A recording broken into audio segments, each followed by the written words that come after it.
ರೈತ ಹುತಾತ್ಮ ದಿನಾಚರಣೆ ಅಂಗವಾಗಿ ಕರ್ನಾಟಕ ರಾಜ್ಯ ರೈತ ಹಾಗೂ ಹಸಿರು ಸೇನೆಯವರು ಜಿಲ್ಲಾಧಿಕಾರಿ ಕಚೇರಿ ಆವರಣದಲ್ಲಿ ಕಬ್ಬಿನ ಗಣಿಗೆ ಪೂಜೆ ಸಲ್ಲಿಸಿ ಹುತಾತ್ಮ ರೈತರಿಗೆ ಮಂಗಳವಾರ ಗೌರವ ಸಲ್ಲಿಸಿದರು. ರೈತ ಹುತಾತ್ಮ ದಿನಾಚರಣೆ ಆಚರಿಸಿ ಮಾತನಾಡಿದ ರೈತ ಮುಖಂಡ ಪ್ರಕಾಶ್ ನಾಯ್ಕ ಇವರು ಪೊಲೀಸರ ಸರ್ಕಾರದ ಗುಂಡಿಗೆ ಬಲಿಯಾಗಿರುವ ರೈತ ಹೋರಾಟಗಾರರ ಗೌರವ ಸಲ್ಲಿಸುವ ನಿಟ್ಟಿನಿಂದ ಹುತಾತ್ಮ ರೈತರ ದಿನಾಚರಣೆ ಆಚರಿಸುತ್ತಿದ್ದೇವೆ. ರೈತರ ಬಲಿದಾನಕ್ಕೆ ನಾವೆಲ್ಲ ರೈತರು ಒಟ್ಟಾಗಿ ಸಂಘಟನೆ ಮಾಡಿಕೊಂಡು ನಮ್ಮ ಹಿರಿಯರ ಬೇಡಿಕೆಯನ್ನ ಈಡೇರಿಸುವವರೆಗೂ ಹೋರಾಟ ನಡೆಸಬೇಕು ಎಂದರು. ಇವತ್ತು ಜುಲೈ 21 ನಾವು ಈಗಾಗಲೇ ರೈತ ವೃತ್ತದಲ್ಲಿ ನಮನವನ್ನು ಅಂತಂದ್ರೆ ನಮ್ಮ ಬಲಿದಾನ ಮಾಡಿದಂಥ ನರಗುಂದ ನವಲಗುಂದದಲ್ಲಿ ಬಲಿದಾನ ಮಾಡಿದಂಥದ್ದು, ನಿಪ್ಪಾಣಿಯಲ್ಲಿ ಬಲಿದಾನ ಮಾಡಿದಂಥದ್ದು, ಹಾವೇರಿಯಲ್ಲಿ, ಅದೇ ರೀತಿಯಾಗಿ ಮಂಡ್ಯ, ಮೈಸೂರು, ಹಾಸನ ಇಲ್ಲೆಲ್ಲ ನಮ್ಮ ರೈತ ಬಾಂಧವರು ಏನು ಬೇರೆ ಬೇರೆ ದಿವಸ ಬಲಿದಾನ ಆಗಿರ್ತದೆ. ಪೊಲೀಸರ ಸರ್ಕಾರದ ಗುಂಡಿಗೆ ಈ ಕೃಷಿಯನ್ನು ಉಳಿಸ್ಬೇಕು, ಕೃಷಿ ಸಮಾಜವನ್ನು ಉಳಿಸ್ಬೇಕು, ರೈತನನ್ನು ಉಳಿಸ್ಬೇಕು, ಅನ್ನದಾತನನ್ನು ಸಮಸ್ಯೆ ಬಗೆಹರಿಸಬೇಕು. ಈ ಪ್ರಜಾಪ್ರಭುತ್ವ ವ್ಯವಸ್ಥೆಯಲ್ಲಿ ನಮಗೆ ಸಿಕ್ಕಿದಂಥ ಹಕ್ಕಿಗೆ ಏನು ಅನ್ಯಾಯ ಮಾಡ್ತಿರುವಂಥ ಈ ಕಾರ್ಯಾಂಗ ಮತ್ತು ಶಾಸಕಾಂಗ ವ್ಯವಸ್ಥೆಯ ವಿರುದ್ಧ ಧ್ವನಿ ಎತ್ತಾಗ ಈ ರಾಜಕಾರಣಿಗಳ ಕುಮ್ಮಕ್ಕಿನಿಂದ ನಮ್ಮ ವೀರ ಯೋಧರು ಬಲಿದಾನವನ್ನು ಮಾಡಿದಂಥ ಇವತ್ತು ಸುದಿನ.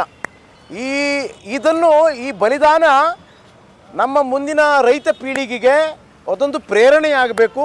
ಮತ್ತು ಈ ಪ್ರಜಾಪ್ರಭುತ್ವ ಉಳಿಸುವಂಥ ವ್ಯವಸ್ಥೆ ಆಗಬೇಕು, ರೈತ ಬದುಕಬೇಕು, ಕೃಷಿ ಬದುಕಬೇಕು ಅನ್ನುವಂಥ ನಿಟ್ಟಿನಲ್ಲಿ ಇವತ್ತು ನಾವು ರೈತ ಹುತಾತ್ಮ ದಿವಸವನ್ನು ಆಚರಿಸ್ತಾ ಇದ್ದೇವೆ. ನರಗುಂದ ನವಲಗುಂದದಲ್ಲಿ ಏನು ನಮ್ಮ ಲಕ್ಕುಂಡಿಯವರು, ಆನಂತರ ಬಸಪ್ಪನವರು ಗುಂಡಿಗೆ ಬಲಿಯಾದ ದಿನ ಇವತ್ತು ಅವರ ನೆನಪಿಗಾಗಿ ಇವತ್ತು ನಾವು ರೈತ ಬಲಿದಾನ ದಿವಸ ಅಥವಾ ರೈತ ಹುತಾತ್ಮ ದಿವಸ ಅನ್ನುವಂಥದ್ದನ್ನು ಆಚರಿಸ್ತಾ ಇದ್ದೇವೆ. ಎಲ್ಲ ರೈತರು ಮತ್ತು ಎಲ್ಲ ರೈತ ಸಂಘಗಳು ಒಕ್ಕೊಟ್ಟಾಗಬೇಕು. ಇದೊಂದು ದೊಡ್ಡ ಶಕ್ತಿ ಆದರೆ ಮಾತ್ರ ಮುಂದಿನ ದಿನಮಾನಗಳಲ್ಲಿ ನಮಗಾಗುವಂಥ ತೊಂದರೆಗಳನ್ನು ನಾವು ಎದುರಿಸ್ಬೋದು.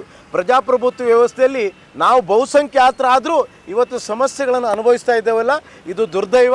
ನಮ್ಮ ಮಹಾನ್ ಆ ಯೋಧರು, ಆ ಬಲಿದಾನ ಮಾಡಿದಂಥವರ ಬಲಿದಾನಕ್ಕೆ ನಾವು ಪ್ರೇರಿತರಾಗಿ ಇನ್ನು ಮುಂದಾಗಿ ಒಟ್ಟಾಗಿರಬೇಕು ಅನ್ನೋಂಥದ್ದು. ಒಟ್ಟಾಗಿ ನಮ್ಮ ಸಮಸ್ಯೆಗಳನ್ನು ನಾವು ಬಗೆಹರಿಸ್ಕೊಳ್ಳುವಂಥ ವ್ಯವಸ್ಥೆ ಪ್ರಜಾಪ್ರಭುತ್ವ ವ್ಯವಸ್ಥೆಯಲ್ಲಿದೆ. ಆ ಪುಣ್ಯಾತ್ಮರಿಗೆ ಎಲ್ಲರಿಗೂ ನಾವು ನಮನವನ್ನು ಸಲ್ಲಿಸೋದ್ರ ಮುಖೇನ, ರೈತರ ಎಲ್ಲರ ಪರವಾಗಿ ನಮನವನ್ನು ಸಲ್ಲಿಸೋದ್ರ ಮುಖೇನ ಅವರನ್ನು ಇವತ್ತು ಸ್ಮರಿಸ್ತೇವೆ. ಅವರು ಅಜರಾಮರರಾಗಿರಲಿ ಅನ್ನುವಂಥದ್ದನ್ನು ನಾನು ಪ್ರಾರ್ಥಿಸ್ತೇನೆ. ಅದೇ ರೀತಿಯಾಗಿ 1 ನಿಮಿಷ ಮೌನವನ್ನು ಆಚರಣೆ ಮಾಡೋದರೊಂದಿಗೆ ತಾವೆಲ್ಲ ಅವರಿಗೆ ಆ ಜೀವಾತ್ಮಗೆ, ಪರಮಾತ್ಮರಿಗೆ ಸುಖ ಶಾಂತಿಯನ್ನು ಕೋರುವಂಥದ್ದನ್ನು ಆಗಬೇಕಾಗ್ತದೆ. ದಯಮಾಡಿ ಈಗ ಮೌನ ಪ್ರಾರಂಭ.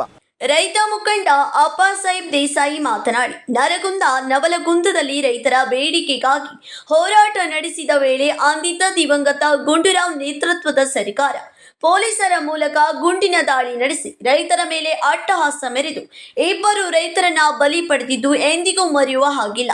ಎಂದಿಗೂ ರೈತರು ತಮ್ಮ ಬೇಡಿಕೆಯ ಸಲುವಾಗಿ ಹೋರಾಟ ಮಾಡಿಕೊಂಡು ತಮ್ಮ ಬೇಡಿಕೆ ಈಡೇರಿಸುವ ಪರಿಸ್ಥಿತಿ ನಿರ್ಮಾಣವಾಗಿದೆ ಎಂದು ಅಸಮಾಧಾನ ವ್ಯಕ್ತಪಡಿಸಿದ್ರು.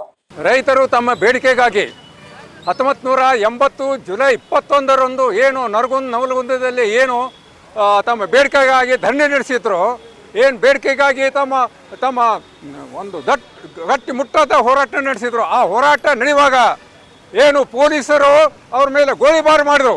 ಅದರಲ್ಲಿ 2 ರೈತರು ಹುತಾತ್ಮರಾದರು. ಒಂದು ಈರಪ್ಪ ಕಲಕ್ಕಪ್ ಮತ್ತು 2ನೇದು ನಮ್ಮ ಬಸಪ್ಪ ಲಕ್ಕುಂಡಿ ಅನ್ನೋರು ಆ ಒಂದು ಪೊಲೀಸರ ಗೋಲಿಬಾರಿಗೆ ಬಲಿಯಾದರು.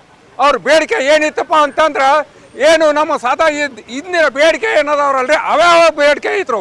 ಸಂಪೂರ್ಣ ಸಾಲ ಮನ್ನಾ ಮಾಡಬೇಕು, ಅಭಿವೃದ್ಧಿ ಕರ ಕಡಿಮೆ ಸರ್ಕಾರ ಕಡಿಮೆ ಮಾಡಬೇಕು, ಆನಂತರ ನೀರಾವರಿ ಕರ ಕಡಿಮೆ ಮಾಡಬೇಕು ಅನ್ನೋಂಥ ಉದ್ದೇಶ ಇಟ್ಕೊಂಡ ಮತ್ತು ಇವೆಲ್ಲ ಉದ್ದೇಶ ಇಟ್ಕೊಂಡ ಏನು ಹೋರಾಟ ಮಾಡ್ತಿದ್ರು.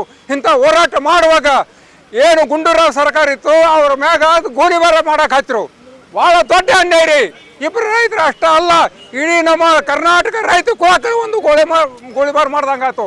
ಅಂಥ ಘಟನೆ ಘಟನೆ ಮಾಡಬಾರ್ದಾಗಿತ್ತು, ಸರ್ಕಾರ ಮಾಡಿ ತೀರ್ತು. ಆ ಏನು ಬೇಡಿಕೆ ಇತ್ತಲ್ರಿ ಆ ಬೇಡಿಕೆನ ಹಿಂದಿನ ಬೇಡಿಕೆ, ಈ ಬೇಡಿಕೆ ಇನ್ನೂ ಅವ್ರೇನು ಬೇಡಿಕೆ ಇತ್ತು ಅದೇ ಬೇಡಿಕೆನ ನಾವು ಮುಂದುವರಿಸಿದ್ದೇವೆ.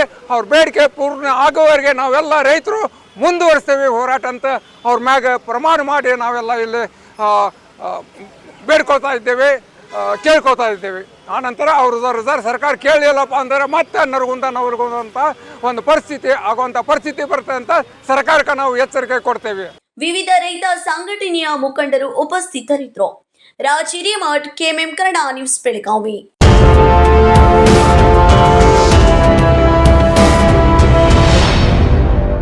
ನಿಮ್ಮ ಬಯಕೆಗಳು ವಜ್ರಾಭರಣಗಳೊಂದಿಗೆ ಬಂದರೆ ಹೇಗಿರುತ್ತದೆ? BMW X1 24 ಕ್ಯಾರೆಟ್ ಚಿನ್ನದ ಬಾರ್ ಮತ್ತು ವಜ್ರಾಭರಣದ ಖರೀದಿಯ ಮೇಕಿಂಗ್ ಚಾರ್ಜ್ ನ ಮೇಲೆ 100% ರಿಯಾಯಿತಿ. ನಿಜವಾಗಿ ಇವೆಲ್ಲವೂ ಸಾಧ್ಯವೇ? ಈ ಎಲ್ಲಾ ಕನಸುಗಳನ್ನು Bhima brilliance diamond jewellery festival ನೊಂದಿಗೆ ನನಸಾಗಿಸಿಕೊಳ್ಳಿ. ವಜ್ರಾಭರಣಗಳನ್ನು ಭೀಮಾ ಮಳಿಗೆಯಲ್ಲಿ ಖರೀದಿಸಿ ಆಕರ್ಷಕ ಬಹುಮಾನಗಳನ್ನು ಪಡೆಯಿರಿ. ಕೊಡುಗೆಗಳು ಜುಲೈ 9 ರಿಂದ ಆಗಸ್ಟ್ 9 ರವರೆಗೆ ಎಲ್ಲ ಭೀಮಾ ಮಳಿಗೆಗಳಲ್ಲಿ ಲಭ್ಯ. ಷರತ್ತುಗಳು ಅನ್ವಯ.